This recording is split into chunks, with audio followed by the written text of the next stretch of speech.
Bruh. So guys, ano na siya? Day 7 na ng ating aral-aralan. Ako naliligo. Parang kahapon lang din. Pero umaga na.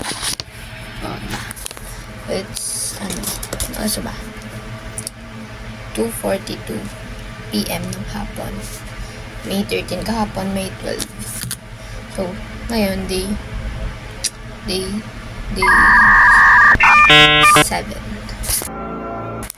Yeah. Ang aaralin ko ngayon is language proficiency. Kasi, hindi ko siya na-aral kahapon kasi kinulang na sa time. So, ngayon, baka mga hanggang ano lang ako. Kasi mga 3:50. Ganun, kaya kailangan i-start. Yeah, siguro 2 topics, parts of speech. Basta yun, something ganun. Tapos, pa. Science na rin siguro. Ayun lang. So, ayoko na mag-timelapse kasi ang baba lang ng battery ko. So, bye-bye. Sure. See you later.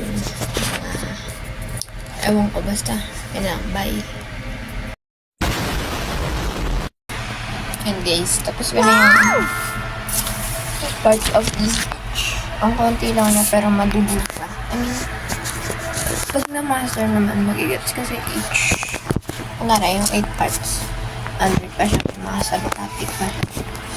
So, if sabihin ko pa kasi surface dapat kunwari. What? May alam ka na konti dun sa topic na yun. Pwede na yun. Kasi baka konti lang yung lumabas sa ano nito. Yeah, so, hindi daw kailangan mag-deeper sa ano. Yan.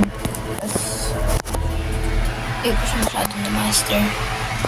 Ayun. Nakakalungka. Ano,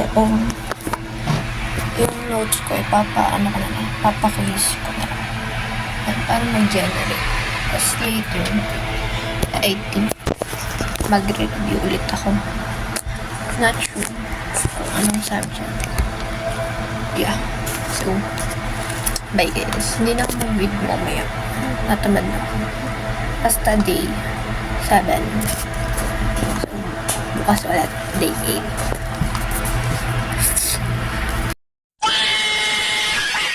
Baliw. Bye-bye.